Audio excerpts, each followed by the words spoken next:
अस्सलाम वालेकुम दोस्तों, आज के सियासतनामे में खुश आमदेद। मुझे उम्मीद है आप जहाँ भी होंगे खैर आफियत से होंगे। आज ईद का तीसरा रोज़ है और जुमातुल मुबारक भी है। जुम्मा मुबारक पहले तो तमाम दोस्तों को। और मुझे उम्मीद है आपका आज का दिन भी बहुत अच्छा गुजरा होगा। आज के सियासतनामे में जो खबरें शामिल होंगी उसमें सबसे पहले है शहबाज शरीफ साहब का इस्तीफ़ा आ गया। यहाँ पे अब यूथिया जो उनसा है वो खुश हो जाएगा आज मेरा व्लॉग देख के। शहबाज शरीफ साहब का इस्तीफ़ा आ गया है। ईद के बाद अब क्या होने जा रहा है उस पर बात करूँगा। फिर उसके बाद पीटीआई का जो एक और इशू था 6 जजों वाला, वो मामला अब थोड़ा सा ख़राब हुआ है, उस पर भी गुफ्तगू होगी।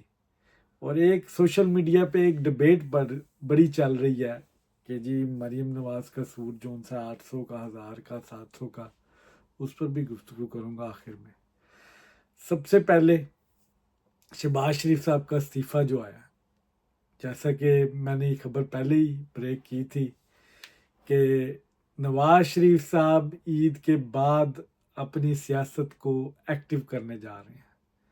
नवाज शरीफ साहब का प्लान था कि ईद के बाद उन्होंने एक्टिव पॉलिटिक्स करनी है और उसी सिलसिले में वो पार्टी कमान जो उनसा है वो नवाज शरीफ साहब के सुपुर्द की जाएगी, क्योंकि पार्टी के मामलात इस वक्त इस हद तक ख़राब हो चुके हैं कि जो सीनियर क़यादत है ना, वो इस वक्त पार्टी से नाराज़ है। और शहबाज शरीफ साहब क्योंकि प्राइम मिनिस्टर हैं, उनके कुछ अपनी मसरूफियत है, अपने मामलात हैं। और दूसरा, शहबाज शरीफ का style of governance, style of leadership is completely different than Nawaz Sharif. और मेरी खबर की तायद की है 3 सीनियर जर्नलिस्ट ने, जिन्होंने मियाँ नवाज शरीफ साहब की अफ्तार पार्टी जो सी है अटेंड की है। अफ्तार पार्टी में ये जो 3 सीनियर जर्नलिस्ट हैं, मुजीबुर रहमान शामी, सलमान गनी साहब और हफीज़ुल्लाह नियाज़ी, जो इमरान खान साहब के रिश्तेदार भी हैं, इन्होंने इस बात की तस्दीक की है कि नवाज शरीफ ईद के बाद मॉडल टाउन में बैठने जा रहे हैं और उनका अगला जो लाहे अमल होगा वो पार्टी की क़यादत उनके सुपुर्द की जाएगी। तो शहबाज शरीफ साहब फ़ौरन से पहले इस्तीफ़ा देने के लिए तैयार हैं।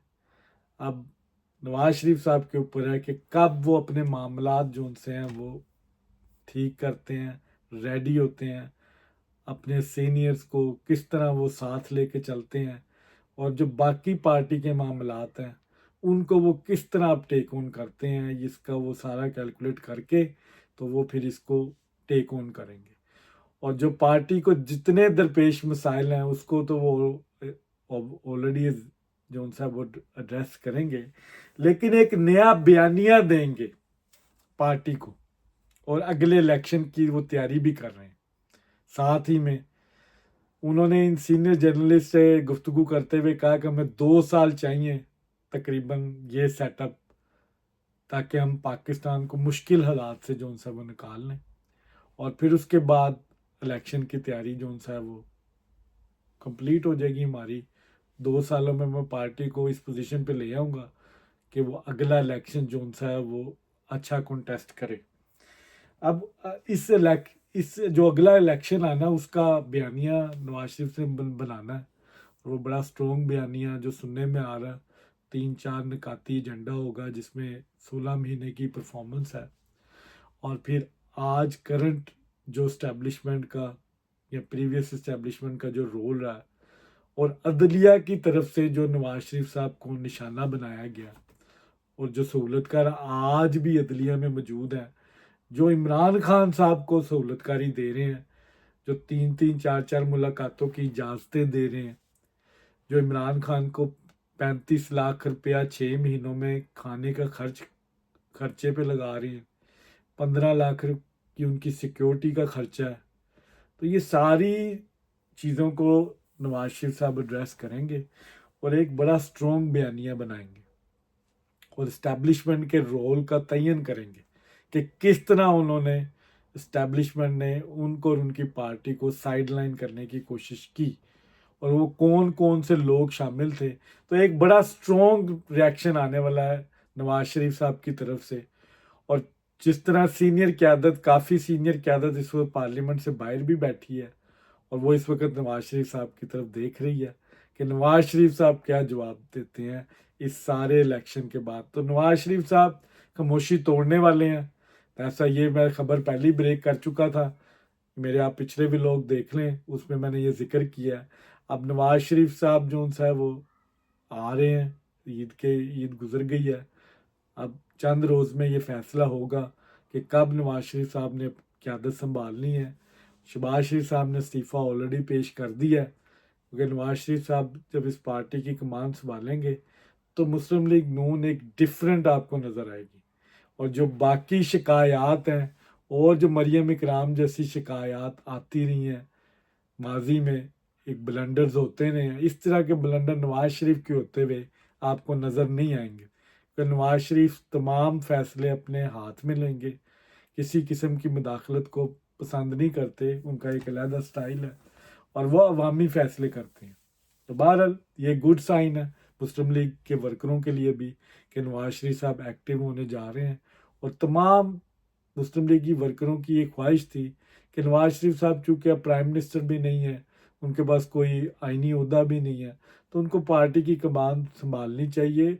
और पार्टी के अंदर जो इस वक्त इख्तलाफात हो रहे हैं और जिस तरह सीनियर लीडरशिप नाराज़ है, उनको इंगेज करने की ज़रूरत है और उनको ड्रेस करने की ज़रूरत है। तो इंशाल्लाह नवाज शरीफ साहब इस पर अब पूरी तवज्जो देंगे और पार्टी के मामला जो उनसे हैं वो इसको कवर अप करने की कोशिश करेंगे। एक और इम्पोर्टेंट खबर यहाँ पे आई है मोहसिन बेग की तरफ से। नवाज शरीफ साहब ने भी 2 साल का जिक्र किया है और मोहसिन बेग साहब भी पिछले चंद प्रोग्रामों में, मोहसिन बेग इस्टेब्लिशमेंट के बड़े करीबी बंदे हैं, ये मैं आपको बात बता दूं। और वो ये मतवातरली कह रहे हैं कि ये सेटअप 2 साल के बाद एक मिड टर्म इलेक्शन होना चाहिए। अच्छा, मिड टर्म इलेक्शन की आइन में कोई गुंजाइश मौजूद नहीं है, कोई है नहीं तरीक़ेकार इस तरह का। और नवाज शरीफ साहब भी ये 2 साल की बात करें कि 2 साल ये कम से कम ये सेटअप चले और उसके बाद इलेक्शन की तैयारी शुरू हो जानी चाहिए। अब इससे तासुर ये मिल रहा है कि शायद ये सेटअप 2 साल तक चले और उसके बाद मिड टर्म इलेक्शन गवर्नमेंट खुद कॉल करते। गवर्नमेंट इस वक्त में 2/3 मेजोरिटी ले चुकी है, सेनेट में भी और कौमी असम्बली में भी। अब ये डिपेंड करता है कि इस्टेब्लिशमेंट के नवाज शरीफ साहब के साथ या शहबाज शरीफ गवर्नमेंट के साथ किस तरह के रिलेशनशिप रहते हैं। अगर तो ये सेटअप नवाज शरीफ साहब की मर्जी के मुताबिक चलता रहा तो फिर तो ठीक है। और एक और बड़ी इंपॉर्टेंट बात नवाज शरीफ साहब ने की कि ये जो हुकूमत ली है ये शहबाज शरीफ की मर्जी से नहीं है, नवाज शरीफ की मर्जी से ली गई है। नवाज शरीफ साहब ने इसका अप्रूवल दिया है तो फिर शहबाज शरीफ साहब ने इसको प्रोसीड किया, क्योंकि शहबाज शरीफ साहब तो अपनी प्रेस कॉन्फ्रेंस में कह चुके थे कि हमारे पास मेजोरिटी नहीं है और पीपल्स पार्टी और पीटीआई आगे आए और ये गवर्नमेंट बना ले। लेकिन ये फिर नवाज शरीफ साहब ने इस चीज़ की तायद की है कि ये गवर्नमेंट मेरी मर्जी से ली गई है, मैंने अपने आप को खुद ही स्टेप डाउन किया, शहबाज शरीफ साहब को कैंडिडेट बनाया और उन्होंने ये गवर्नमेंट ली है। ये बड़ी इंपॉर्टेंट जो सी है वो बात उन्होंने बताई है जर्नलिस्ट को। अब देखना ये है कि नवाज शरीफ साहब के दिमाग में क्या चल रहा है। अगर तो नवाज शरीफ साहब भी ये समझ रहे हैं कि 2 साल बाद इलेक्शन होना है तो वो उस किस्म की वो तैयारी करेंगे, उस किस्म का बयानिया लेके आएंगे कि वो सिस्टम को 2 साल के बाद इस जगह पे ले आएंगे कि नून लीग इस पोजीशन में होगी कि वो इलेक्शन कॉन्टेस्ट कर सकती है। अब ये तो आने वाला वक्त ही बताएगा। मैंने कहा ये जाते जाते ये खबर भी आपके साथ शेयर कर दूं। आज की दूसरी जो खबर है वो है जजेस के हवाले से। 6 जजेस का जो खत जिसने रफड़ डाला हुआ है सुप्रीम कोर्ट में भी, 7 रुकनी बेंच बनता है, जस्टिस फायज ईसा उसकी सरबराही करते हैं, उसमें से 2 जजों ने इख्तलाफी नोट दे दिया है और जो इख्तलाफी नोट दिया है वो भी लीक हो गया, हालांकि फैसला कोई नहीं आया। ये भी जजेस के कंडक्ट के खिलाफ है और लीक करने वाले जजेस भी वो जजेस हैं जो मरांडू जजेस हैं, जो साफ़ी हैं, जिन्होंने इसको लीक किया और इस सारी खबर को बाहर निकाला सुप्रीम कोर्ट से। एक तो फरीदी साहब हैं जिन्होंने ये एतराज़ लगाया कि क्योंकि ये मामला इस्लामाबाद हाई कोर्ट का है और उन्होंने दरखास्त सुप्रीम जुडिशल काउंसिल में दी है। तो ये हमारा दायरा इख्तियार नहीं बनता, या तो इस्लामाबाद हाई कोर्ट खुद एक्शन ले या सुप्रीम जुडिशल काउंसिल जाके उसमें बैठे और उसमें जो जजेस या कमेटी शामिल है वो उस पर एक्शन ले। दूसरे इसमें जज जो उनसे है वो अतर मिनिल्ला सुप्रीम कोर्ट के, वो कहते हैं क्योंकि जजेस ने तो दे दिया था, ओथ दे के ये कहा कि आईएसआई की मुदाखलत हुई है और आईएसआई ने उनके ऊपर प्रेशर डाला या कोई उनके ऊपर प्रेशर डाल रहा है, तो हमें तो ये कार्रवाई करने की ज़रूरत ही नहीं है, ये हियरिंग हुरिंग की, हमें तो सिर्फ एक्शन लेना है।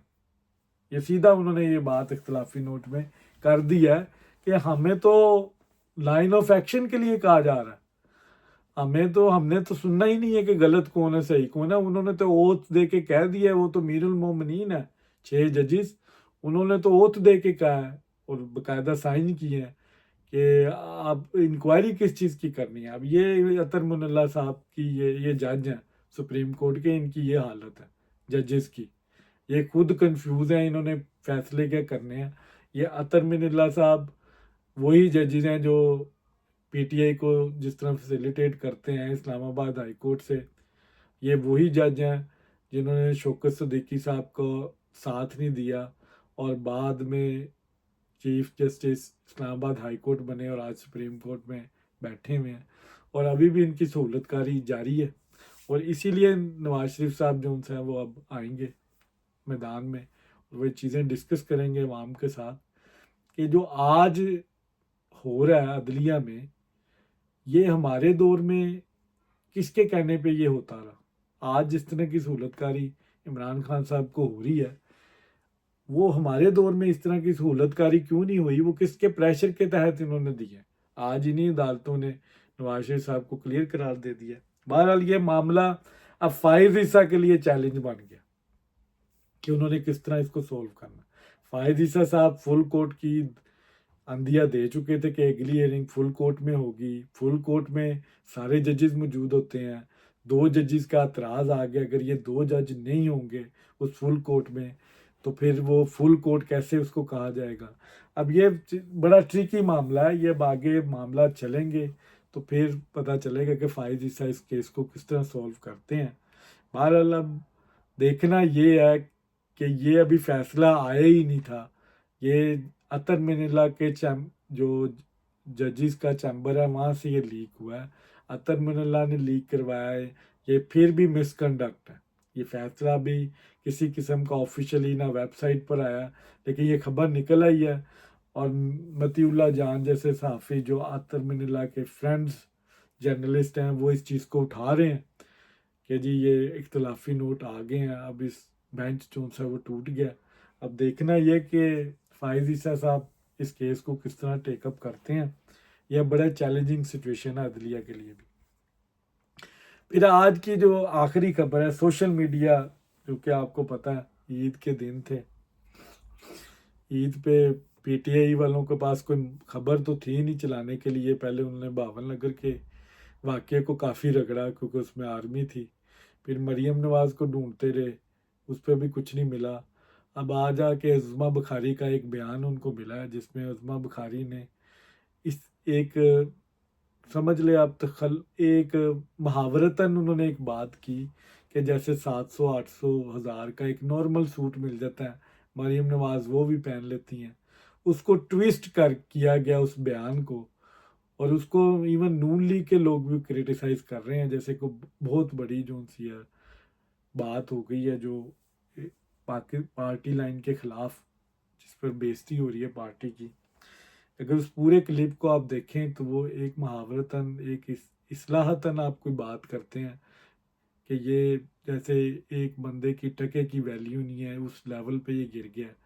तो इसी तरह उन्होंने एक बात की कि जिस तरह एक नॉर्मल सूट 500 हज़ार उस कीमत आप कर सकते हैं ऊपर नीचे आज की सिक्का राजुल वक्त के मुताबिक, मुझे नहीं पता पाकिस्तान में एक लॉन का सूट कितने का है, लेकिन इस चीज़ की भी कोई श्योरिटी नहीं है कि नहीं मिलता होगा, मिल जाता होगा 700 500 वाला, शायद मरीम नवाज ना पहनती हूँ, लेकिन उन्होंने एक नॉर्मल गुफ्तगू करते हुए कहा कि एक नॉर्मल सूट भी वो पहन लेती हैं। पहना भी होगा उन्होंने, इसमें कोई बुराई नहीं है नॉर्मल सूट पहनना, कोई अगर आपको पसंद आ जाए तो आप वो पहन सकते हैं। लेकिन उसको ट्रोल किया जा रहा है जी, मरीम नवाज इतना सस्ता कपड़ा किस तरह वो पहन सकती है। 55 रुपये वाला किलोमीटर वाली जो हेलीकॉप्टर वाली बात है उससे रिलेट किया जा रहा है। अब 55 रुपये हेलीकॉप्टर को आप इस बात से रिलेट कर रहे हैं, ठीक है वो आपकी बहस है, सोशल मीडिया पे आपने बना ली है ट्रेंड। नवाज शरीफ साहब की बात कर लें, करप्शन की बात कर लें, आप घड़ियों की उनकी बात कर लें, उनके जूतों की बात कर लें, मरीम नवाज के पर्स की बात करें, कभी जूती की बात करें, उनके फैशन पे बात करें। लेकिन मेरा हमेशा से एक नज़रिया है इस बात पे, एक मेरी डिफरेंट थॉट है कि पाकिस्तान का मसला जो सा है वो नवाज शरीफ साहब के कपड़े नहीं है कि वो कितने महंगे पहनते हैं, ये मरीम नवाज का लाइफ स्टाइल नहीं है या वेयरिंग स्टाइल नहीं है कि वो क्या पहन रही है क्या नहीं पहन रही। 2 करोड़ की गाड़ी है चाहे 10 करोड़ की गाड़ी है, हमारा इस्लाम में ये रखना जो सा है वो हराम नहीं है।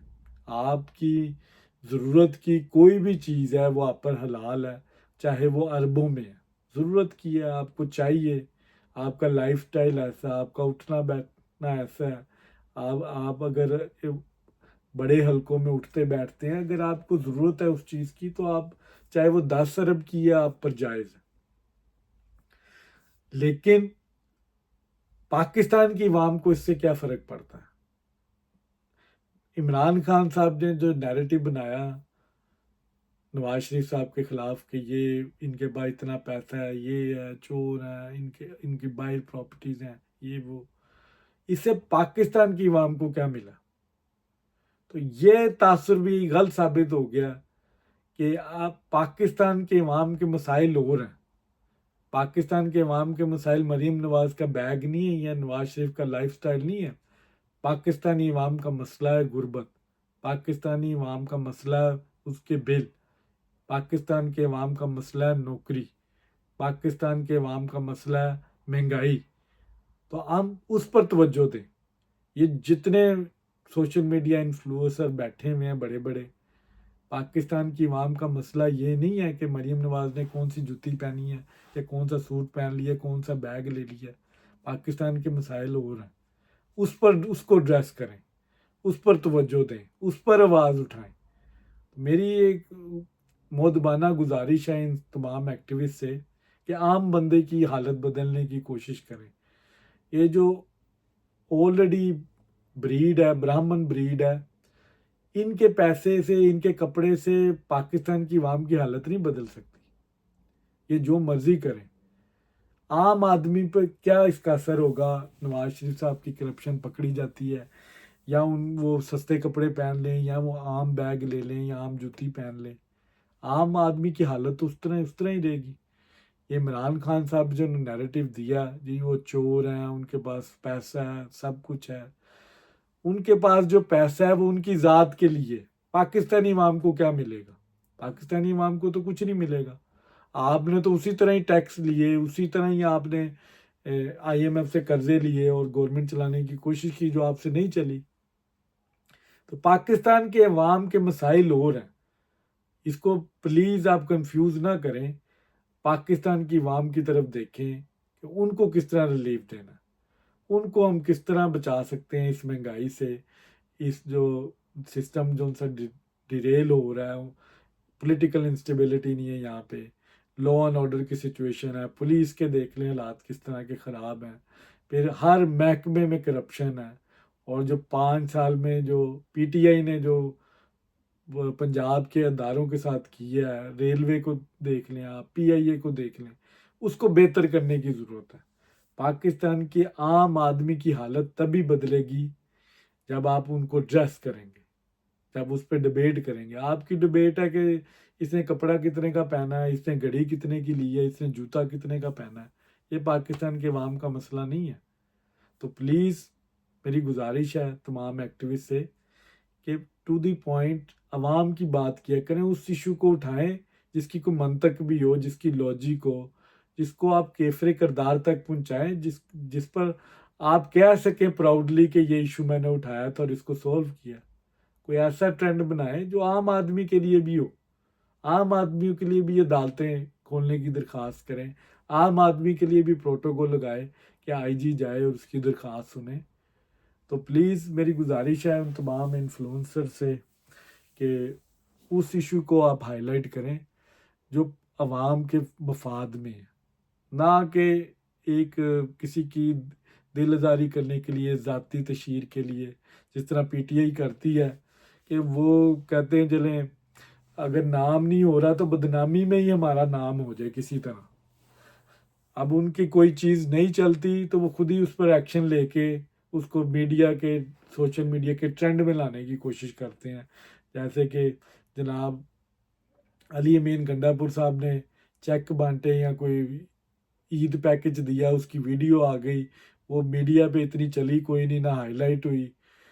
जंगल में नो मोर नाचा किसने देखा, लेकिन वो फिर उन्होंने खुद ही एक्शन ले लिया कि ये वीडियो किसने लीक की है। शायद इस खबर से वो डिबेट शुरू हो जाए कि भाई असल खबर है क्या थी जिसका एक्शन ले लिया। तो वो इस तरह के स्टंट करते रहते हैं। पीटीआई का तो ये वतीरा है, लेकिन नून लीग के लोगों से भी गुजारिश है कि आप जो उनसे है वो इस्लाही तनकीद करें, इस्लाहतन मशवरा दें, बेजा तनकीद ना करें। बहुत शुक्रिया जिन्होंने आज का व्लॉग देखा। अगर आपको पसंद आया हो तो इसको लाइक और शेयर ज़रूर करेंगे। बहुत शुक्रिया।